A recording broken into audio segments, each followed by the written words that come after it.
क्योंकि वहाँ पे पूर्वांचली वोटरों का संख्या ज़्यादा था, वहाँ पे चिराग और नीतीश का जादू नहीं चला। जनता दल यूनाइटेड के लिए एक संकट की स्थिति है। वो संकट की स्थिति ये है कि नीतीश जी की जो अस्वस्थता है उससे पूरा देश परिचित है। उस विखंडन को कोई रोक नहीं सकता है। आधे से ज़्यादा लोग भारतीय जनता पार्टी में चले जाएंगे, कुछ लोग राजद में चले जाएंगे, कुछ लोग प्रशांत किशोर के साथ चले जाएंगे। बचने की गुंजाइश तभी है जब निशांत सक्षम राजनीति में आवे या विजय कुमार चौधरी को दावेदार बनाया जाए। नहीं, विजय कुमार चौधरी को भी दावेदार बनाएंगे। मैंने आपको कहा ना कि उनमें सारा पॉजिटिव प्लस पॉइंट है, एक ही नेगेटिव पॉइंट है, वो जाति से भूमिया। नमस्कार, आप देख रहे हैं फाइनल पोस्ट आदर्श के साथ। दिल्ली के चुनाव परिणाम के नतीजे आपके सामने हैं। दिल्ली में बीजेपी प्रचंड बहुमत के साथ सरकार बनाने जा रही है। अरविंद केजरीवाल, मनीष सिसोदिया समेत कई दिग्गज चुनाव हार चुके हैं, लेकिन आज हम 2 सीटों की बात करेंगे, उस 2 सीटों की जहां बीजेपी अपने सहयोगी दल जदयू और लोजपा को एक-एक सीट दी थी लड़ने के लिए, बुराड़ी सीट और देवली सीट। लेकिन इन दोनों सीट पर एनडीए प्रत्याशी की हार हुई है। इस हार से आने वाले विधानसभा चुनाव में क्या परिणाम होंगे, इसका असर बिहार विधानसभा चुनाव में क्या पड़ेगा, इस पे हम बात करेंगे। हमारे साथ मौजूद है हमारे editor in chief Gyaneshwar Gautam ji. स्वागत है सर आपका। धन्यवाद आदर्श। सर, दिल्ली चुनाव में बीजेपी प्रचंड बहुमत के साथ सरकार बनाने जा रही है, लेकिन बीजेपी जहां अपने सहयोगी दलों को एक-एक सीट दी थी, दोनों जगह पे एनडीए प्रत्याशी की हार हुई है। इसका क्या असर होगा बिहार विधानसभा चुनाव? देखिए, एक बात आपको, इसका बिहार विधानसभा पे कोई असर पड़ेगा ऐसा मुझे नहीं लगता है। रही बात दिल्ली में चुनाव आप हार गए, तो जैसे आपने अभी एक शब्द यूज़ किया प्रचंड बहुमत जी, इसको प्रचंड बहुमत नहीं कहते हैं, इसको बहुमत कहते हैं जी। प्रचंड बहुमत दिल्ली में तब हुई थी जब केजरीवाल 67 सीटों के साथ जी उन्होंने चुनाव जीता था जी। दूसरी बार भी प्रचंड बहुमत हुई थी जब 62 सीटों के साथ अरविंद केजरीवाल ने अपनी सरकार बनाई थी। ये बहुमत तो जरूर है, लेकिन इसको प्रचंड बहुमत आप नहीं कह सकते। प्रचंड बहुमत तब होता जब आम आदमी पार्टी का सुपड़ा बिल्कुल साफ हो जाता, जो नहीं हुआ। आज की तारीख में वो विपक्ष की राजनीति करेगी, क्योंकि कोई दूसरा ऑप्शन उनके पास है भी नहीं। दिल्ली के चुनाव के बाद एक चीज़ मैं आपको बता दूं कि चूँकि अरविंद केजरीवाल को अब संगठन का काम देखना है आम आदमी पार्टी के राष्ट्रीय संयोजक के तौर पर, तो मुझे लगता है कि आम आदमी पार्टी भारतीय जनता पार्टी विरोधी वोट जो है उसका जो ध्रुवीकरण है, उसके ध्रुवीकरण को रोकते हुए, है ना, और उन वोटों को एक मंच पर लाने का प्रयास करेंगे और 2029 में अपनी मजबूत दावेदारी पेश करेंगे, ऐसा मुझे प्रतीत होता है। रही बात बिहार के चुनाव की, चूँकि अब दिल्ली के चुनाव के बाद भारतीय जनता पार्टी का पूरा फोकस बिहार की राजनीति पर रहेगा।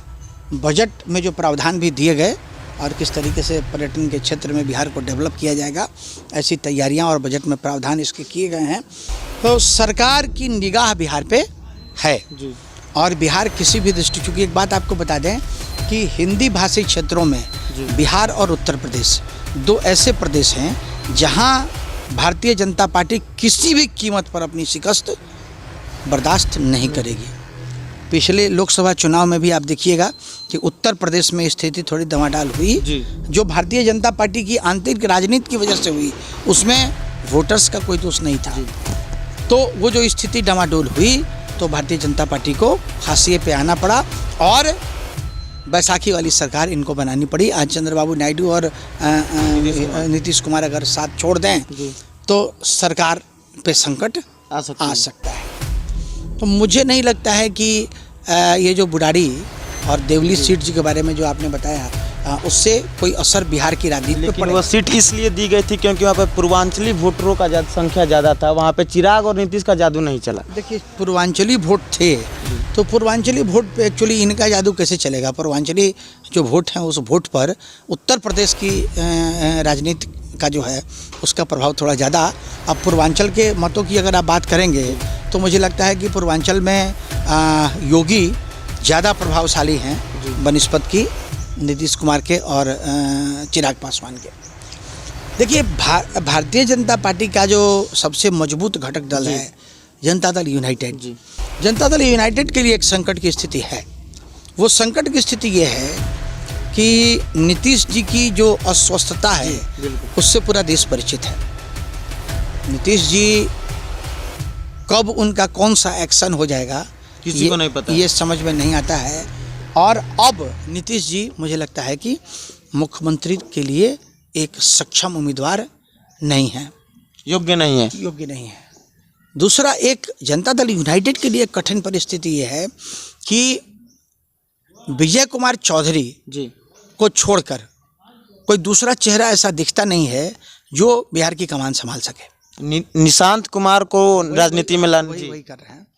लेकिन वहाँ पे एक सबसे बड़ी परेशानी है कि चूंकि ये सवर्ण समुदाय से आते हैं, भूमिहार समुदाय से आते हैं, तो भूमिहार को मुख्यमंत्री स्वीकार कर ले, है ना, ऐसा मुझे नहीं लगता है। अब परिस्थितियां बदल जाए जी तो अब अलग बात। जाति से ब्राह्मण हैं ये फडणवीस जी, है ना, लेकिन इसके बावजूद महाराष्ट्र के मुख्यमंत्री हैं।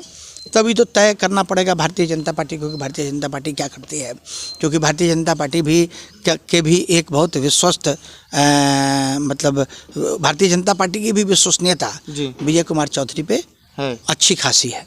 अब एक बात आप समझिए, लेकिन निशांत को राजनीति में आना ही पड़ेगा, और अगर निशांत राजनीति में नहीं आए तो वैसे स्थिति में जनता दल यूनाइटेड का विखंडन निश्चित है, बिल्कुल निश्चित है।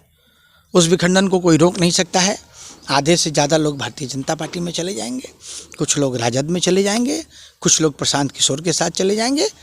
जनता दल यूनाइटेड धराशायी। मतलब नीतीश कुमार के अस्वस्थ हो जाने के बाद दो ही व्यक्ति, नीतीश कुमार के बाद जनता दल यूनाइटेड मतलब समाप्त हो जाएगा। बचने की गुंजाइश तभी है जब निशांत सक्षम राजनीति में आवे, या विजय कुमार चौधरी को दावेदार बनाया जाए। नहीं, विजय कुमार चौधरी को भी दावेदार बनाएंगे। मैंने आपको कहा ना कि उनमें सारा पॉजिटिव प्लस पॉइंट है, एक ही नेगेटिव पॉइंट है कि वो जाति से भूमिहार है।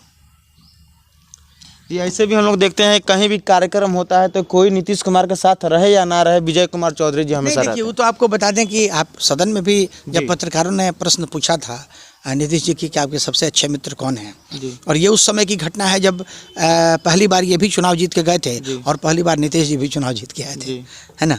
तो उस समय भी पूछा गया तो नीतीश जी ने कहा कि भाई विजय बाबू हमारे, Vijay Chaudhary is my best friend. तो मित्रता का निर्वहन और साथ साथ राजनीति में जो अपना एक मैंने इंटर पॉलिटिक्स जिसको आप कहें क्या कि मैंने बिल्कुल जो कोर कमेटी है उस कोर कमेटी में विजय कुमार चौधरी हैं।